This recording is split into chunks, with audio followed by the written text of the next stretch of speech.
everybody. Flip and Danny and Ben here. We're welcome to another episode of our podcast, which is called Freedom Through Passive Income. That's right. And welcome to another episode. And this is the title of this one is Applying the Lessons from the 3X of Your Financial Life. Yeah, and this is a follow-up from yesterday's. And thank you again, Ben, for being here and walking us through some of these conversations. Yesterday's episode was really great, and I'm excited to hear today's. Well, yesterday we spoke about the 3 acts of your financial life. The first act is the coming of age when you're growing up and learning the skills that you're going to be using in Act 2. Act 2 is the great adult adventure, and it's the main show. Clock is ticking. Most of us watching this are in the main show right now. And then the third act is after the adventure. Well, today we're going to talk about some lessons that we can draw from this. How can having a clear perception about where we are in these 3 acts of life help us to be able to plan better for the next act and to be able to utilize the best act that we're in or the act of life that we're in right now. So the first lesson we have is that in each phase, it can be a challenge to think about the next phase. So think about your early 20s. What were you talking about yesterday, what your life was like in the early 20s? Right.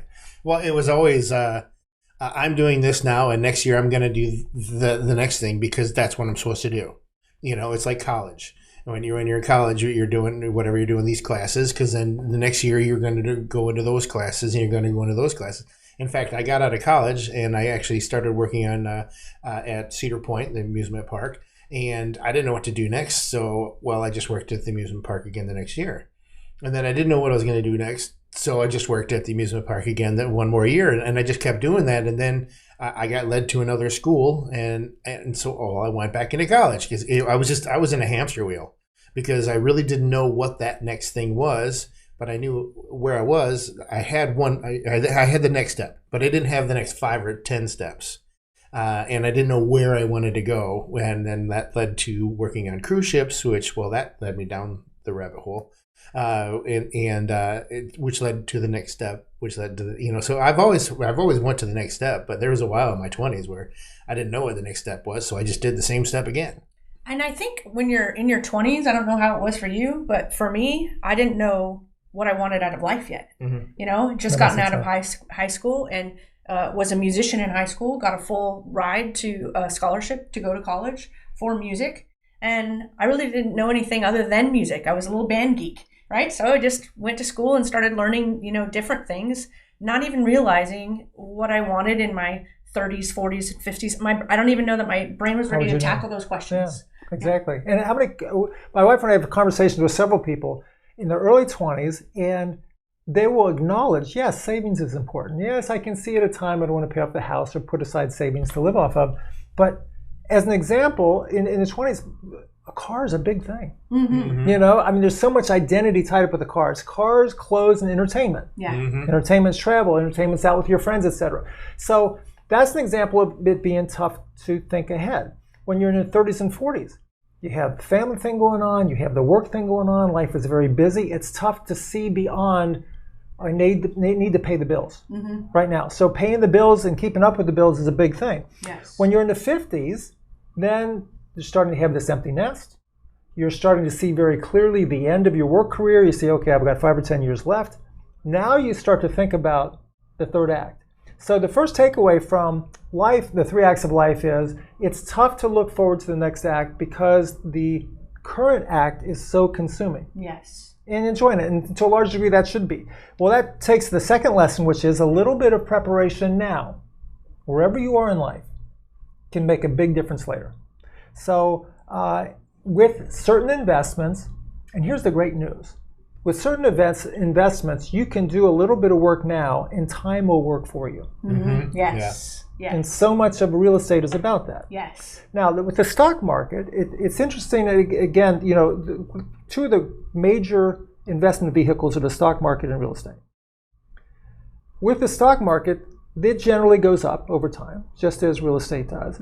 But there's a bit of variability with the stock market, where it can go years at a time, even decades at a time, where it really doesn't move up. After World War II, from 45 to 65, it really didn't move up that much during that time period. There's a lot of movement in between. The last decade of the 2000s, 2010s, pretty much stayed within that range the whole time.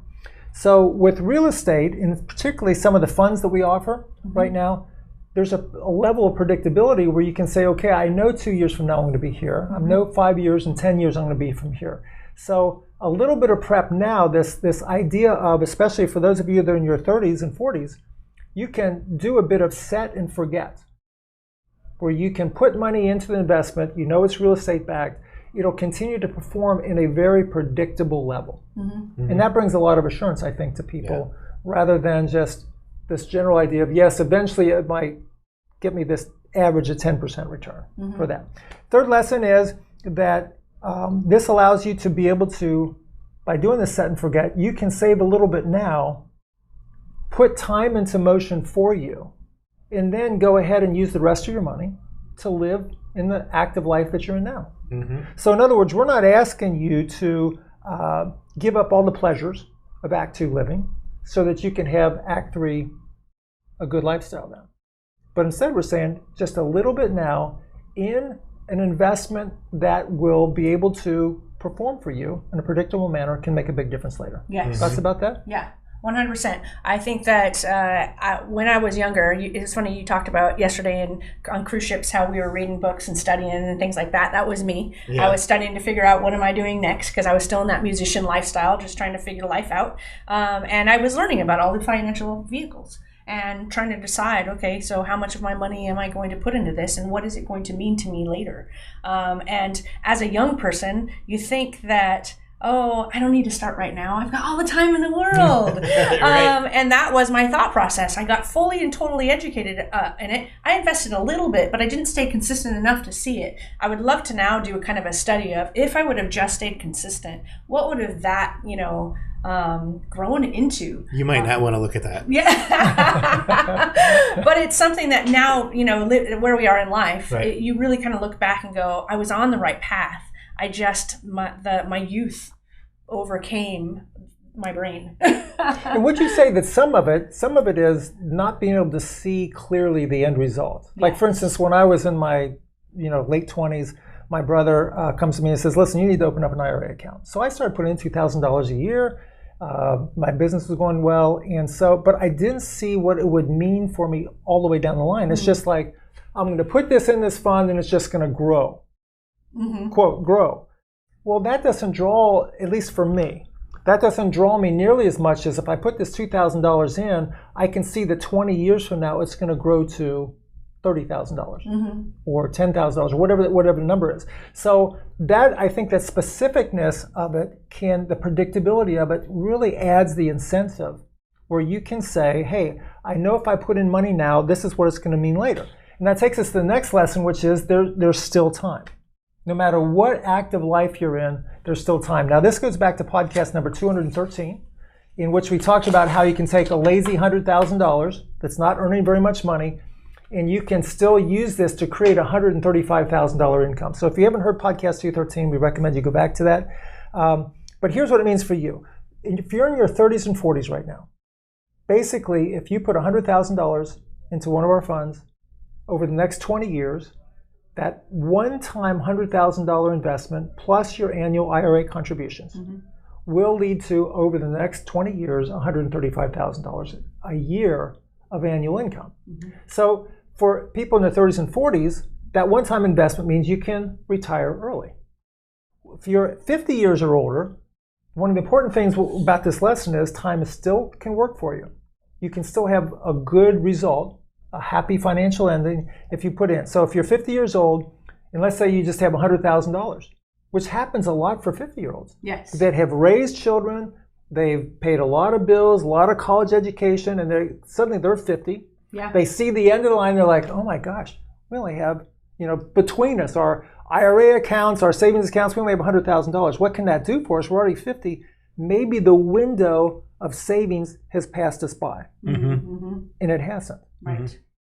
At 50 years old, and we can, the numbers are very clear. If you have a 10% return, this is the power of 10%, 20 years from now, when you turn 70, that one-time $100,000 investment plus your IRA contributions will create $135,000 of additional income for you beyond what your Social Security income will be on that.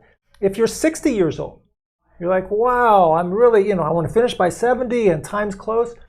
If you're 60 years old, again, that 100,000 plus your IRA contributions, when you're 70 years old, that's going to create an extra $45,000 of income.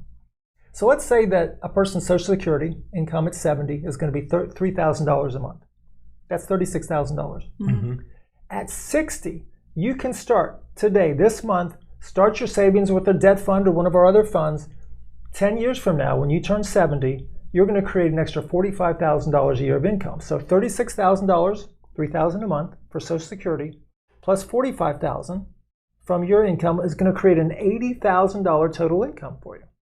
That's a lot different than $36,000 a year. Yes, that's so powerful. Yeah. I'm so glad that you do the math for people, because that's, I think, what where the missing piece is understanding the end game, right? And seeing it come to fruition, because that changes the game. Mm-hmm. And it helps people to take action. When they go, hey, wait a minute, I've got only $100,000 in the bank, and let me do this last one here. 65, you have $100,000, you want to retire in 5 years completely.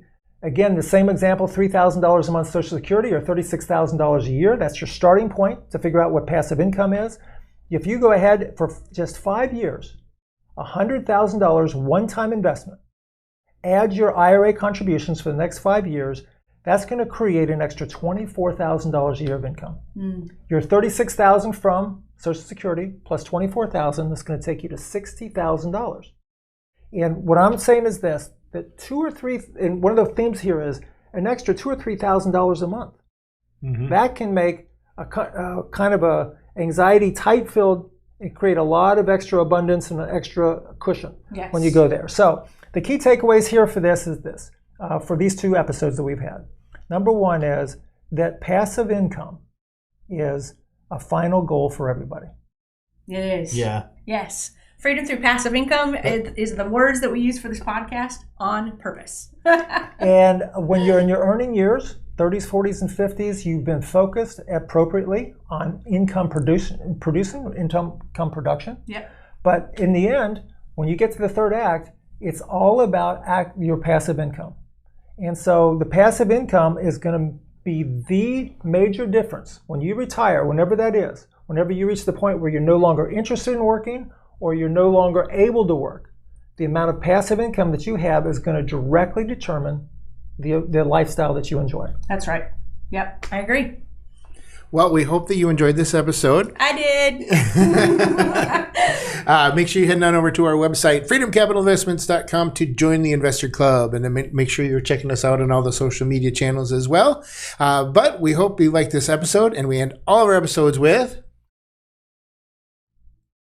Invest smart. Invest smart. Live happy. Bye, everybody. Bye,